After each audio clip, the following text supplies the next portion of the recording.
Mushiri,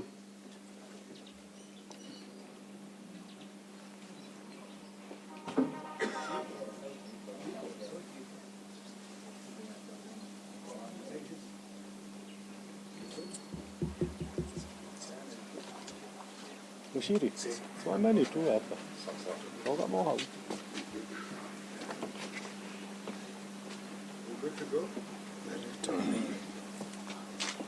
Good afternoon. It's been a while since we last encountered with the media. We are here today, first to talk as Nairobians, because that's what we are, and what we see and would like to see our city for a journey that we started working together.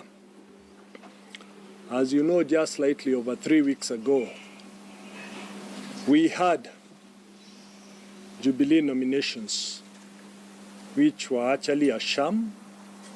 I wrote on the same day that we had rejected the process for many reasons that most of you have gathered: circular voting, non-voters voting, stuffing of the ballot, and we believe that the election was actually stolen. Our protest of the same was never responded to and has never been responded to up to today. But I want to thank the over 60,000 genuine voters who turned out to vote for me and who believed that I could bring the change that is so needed and required in our great city of Nairobi. I'll continue to seek their support as we move to the next level. I also want to say, despite the sham elections, which actually showed an unprecedented appeals in Nairobi, out of a possible 105 seats that were contested, there were 93 appeals in 93 of those seats, which in itself is an indication of how badly the elections were organized or how well rigged the elections were. But despite all that, I've stayed behind the scenes to watch the events, to know what really happened, and to get views of many Nairobians, because many of those who participated really saw what transpired on that day, including, as I said, circular voting.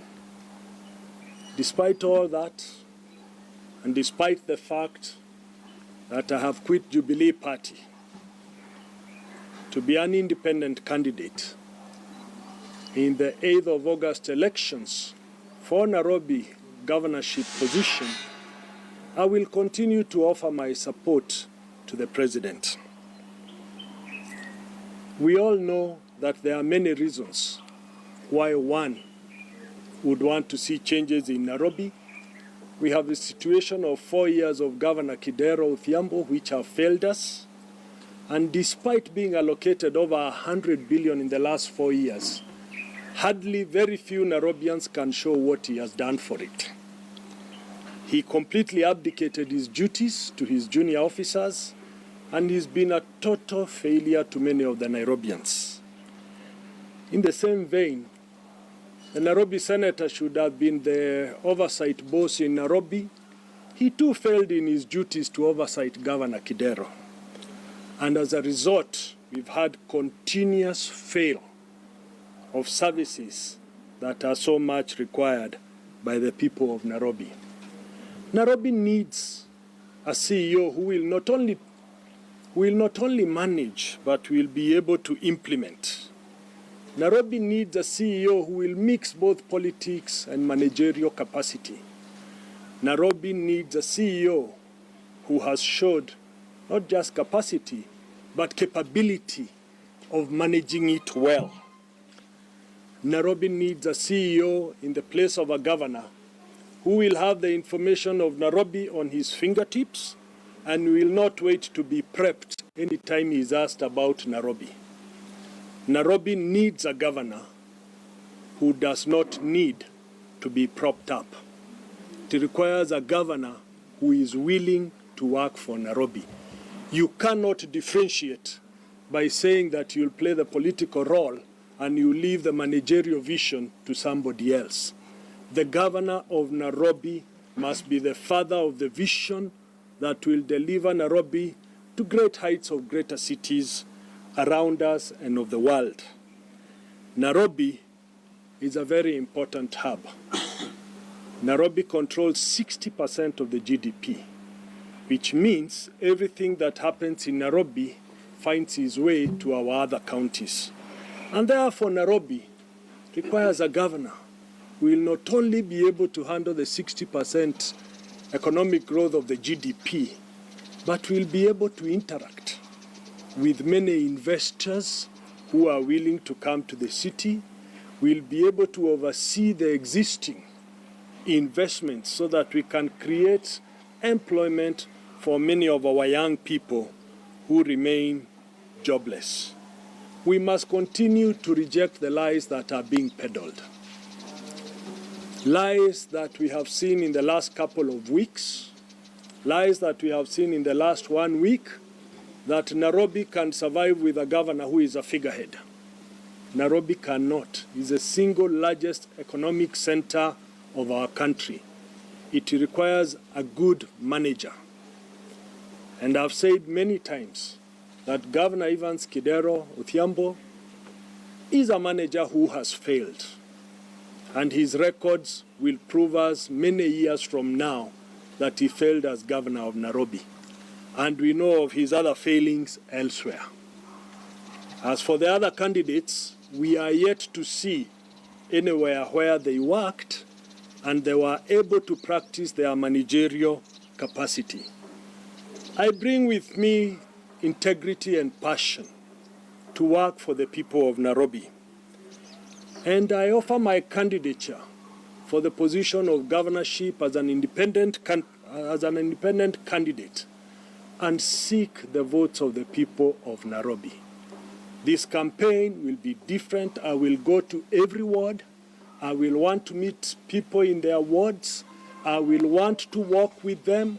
I will want to understand the people of Nairobi. And I want to assure the people of Nairobi that if they are looking for a good manager who will work for them, I am available and I'll be seeking their votes.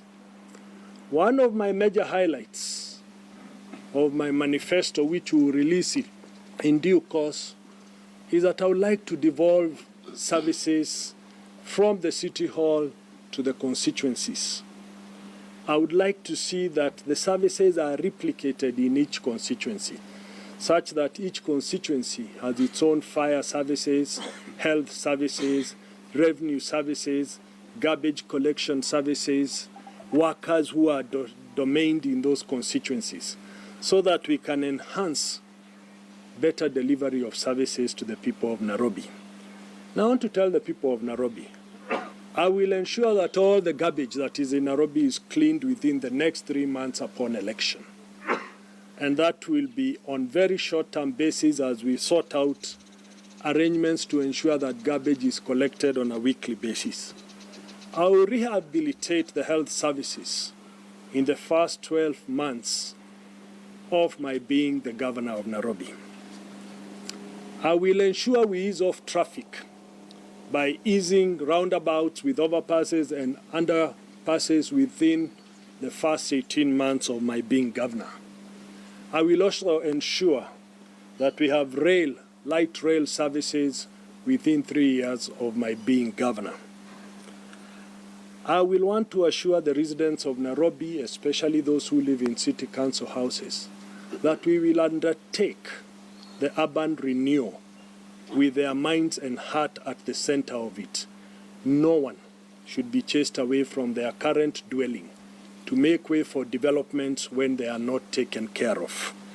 And I want to assure the people of Nairobi that the campaign that we are going to mount, they'll feel us more, they'll see us more, and we know with their support we can leave them with better choices rather than the current choice they have of electing between the bad and the ugly.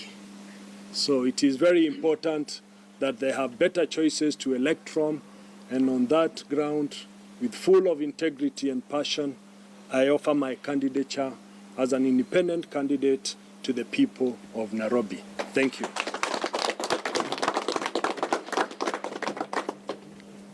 We can take 3 questions, if you don't mind, because I know time is not. Yes, Mark, then the lady.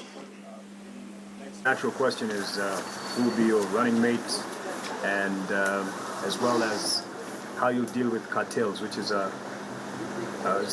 sticky point within City Hall. I've said with integrity and passion that I'll bring. There will be no cartels. We'll fight those corrupt cartels. I'll fight corruption. I've never been involved. I will fight it. I have full mind of fighting corruption, and I will fight it. The running mate issue, I will call you next week. I will unveil the running mate by the end of next week. We've had a number of them. We've narrowed down to about 3 or 4. We are involving some elders in trying to find out who will be best suited as a running mate. But we'll be unveiling a very interesting and a person who will bring vigor, energy into the campaign. Thank you. But you have indicated that you're supporting the re-election of President Uhuru Kenyatta. Already we have seen our Deputy President William Ruto campaigning for Mike Sonko. Despite the fact that you say that you support the re-election of the president, the same individuals may be campaigning for your competitors. Do you feel disenfranchised? I have no problem them campaigning for my competitors. I bring to the table a credible, sincere, and honest candidature. And it will be in the best interest of Nairobians to decide who amongst the candidates that are there will best serve their interest by fighting those cartels, by being sincere, and by delivering the services to them.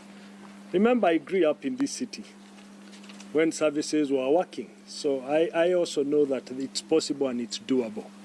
Yes, please. Well, I'm Yusuf from KTN. Initially, reports indicate that you had blamed certain senior individuals within Jubilee Party for your loss. Can you put the name to those places? I think that is now water under the bridge. And it's water under the bridge because everybody knows that the elections were a sham. And the number of appeals and the number of appeasement that are still being negotiated up to now to appease those who won and whose certificates were genuinely stolen from them is a clear indication that there was massive rigging. Of course, we know there are people who fear the stature and candidature of certain candidates, but that is water under the bridge. I think the important thing is what we can do for the people of Nairobi. We are all Nairobians. We certainly deserve better. And leaving Nairobians to decide being between a hard place and a rock, I do not think it's the best that we really can offer. I think we need to offer a candidature that will genuinely work and stand for the people of Nairobi. We have seen what the last 4 years have given us. It's a complete failure in running of a city. We do not want a disastrous tenure of another candidate who might not have the managerial capacity and capability. And that is the reality. So the Nairobians have to decide. We said 3. Okay, the last 3. 1, 2, 3. Maybe to start, don't you think maybe your entry will maybe an advantage to the current government of Fidel, whereby you and Sonko will share the Jubilee votes, and then you'll be re-elected? What makes you think I can't attract votes from both sides? I'm capable. Sure. I am capable. And I'll be campaigning in all the 85 wards, all the strongholds of the big parties. I will campaign because it's a question of educating. It's a question of discussing. It's a question of the voters feeling what you can do for them. And that's what we want to do. We will walk in this city because we want to work for it. We have the passion. We will do it. Thank you. I think when we finish with the live, we can do those who want Swahili, isn't it? Yeah? Right. Thank you, ladies and gentlemen. Thank you for coming to the hub. As you know, this is our secretariat. This is where we will mount our campaigns from as we head to the grassroots once the official campaign period begins. Thank you.